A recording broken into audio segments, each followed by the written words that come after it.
Bertempat di Gedung Santigraha Denpasar, Komisi Penanggulangan AIDS Kota Denpasar menggelar puncak peringatan Hari AIDS Sedunia tahun 2025 dengan mengusung tema Bergerak Bersama, Bersuara, Ayo Kolaborasi.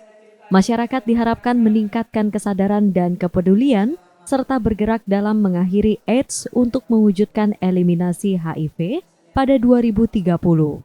Sekretaris Komisi Penanggulangan AIDS Kota Denpasar, Tri Indarti, bilang peringatan Hari AIDS Sedunia tahun 2025 ini digelar bertujuan untuk membangun kemitraan strategis lembaga pemerintah bersama stakeholder terkait dalam upaya pengendalian HIV/AIDS. Selain itu, untuk meningkatkan kepedulian masyarakat dalam memahami pentingnya melakukan tes HIV dan pengobatan ARV bagi ODA secara dini. Dari data Layanan Kesehatan Kota Denpasar, hingga September 2025, tercatat adanya temuan kasus HIV/AIDS sebanyak 17.078 kasus, di mana diketahui warga dengan KTP Denpasar sebanyak 10.478 atau 16%. Di kabupaten di luar Kota Denpasar sebanyak 4.791 atau 21%. Untuk di luar Bali, sebanyak 1.686 kasus atau 10%. Dengan faktor resiko penularan tertinggi, yakni melalui hubungan seksual, sebanyak 71%, dengan kelompok usia tertinggi, yakni umur 20 hingga 29 tahun, sebanyak 38%, dan umur 15 hingga 19 tahun, sebanyak 2%. Temuan kasus HIV yang tercatat di layanan kesehatan Kota Denpasar sampai dengan bulan September 2025 sebanyak 17.078 kasus. Dari 17.078 kasus, 61% itu ber-KTP dan domisili di Kota Denpasar. Kemudian 28% dari kabupaten lain yang ada di Bali dan 10% luar Bali. Kemudian faktor risiko tertinggi melalui hubungan seksual sebanyak 92%. Jadi kriteria seksualnya 71%, homoseksualnya 21%. Berdasarkan kelompok umur tertinggi pada kelompok umur 20 sampai 29 tahun sebanyak 38%.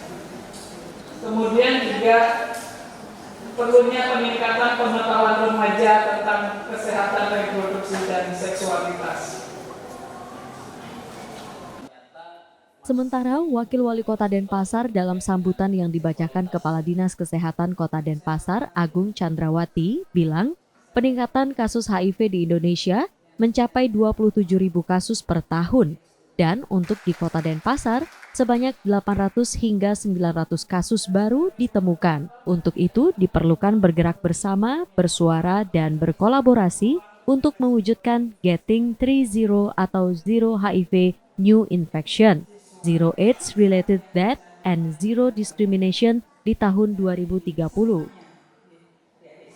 Bagaimana bisa mencapai Getting 3-0 di tahun 2030. Jadi tidak ada penemuan kasus baru. Kemudian yang kedua, tidak ada kematian karena HIV/AIDS. Jangan sampai yang terakhir, jangan sampai ada stigma ataupun diskriminasi, membeda-bedakan orang yang sudah terkena HIV/AIDS. Jadi ini menjadi tugas kita bersama. Bagaimana bisa mencapai Getting 3-0 di 2030. Tahun lalu ada 800 sampai 900 kasus baru yang kita temukan.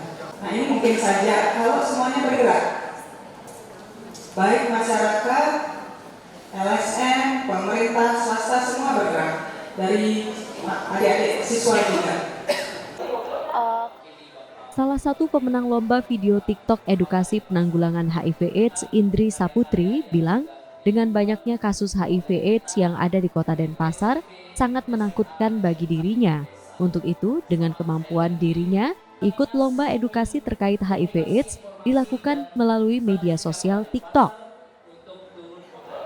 kayak HIV itu kan penyakit. Nah, banyak juga yang udah tersebar di Denpasar seperti kayak 800 orang sampai 900 orang. Di situ saya kayak sama teman-teman saya membuat video edukasi ini untuk mengedukasi orang-orang agar tetap hati-hati dengan HIV. Tidak menggunakan jarum suntik berlebihan dan tidak menggunakan obat terlarang. Puncak peringatan Hari AIDS Sedunia tahun 2025 ini juga dirangkai dengan penyerahan hadiah lomba-lomba, hiburan tari kecak dari SMP PGRI 2 Denpasar, dan talk show dengan topik kesehatan, produksi remaja, dan seksualitas yang dibawakan oleh Dr. Imade Oka Negara, Ika Ayu Raini, relawan penyintas ODIF, dan Nikomang Aryani dari PKBI Bali. Komang Suarbawa, Kompas TV, Denpasar, Bali.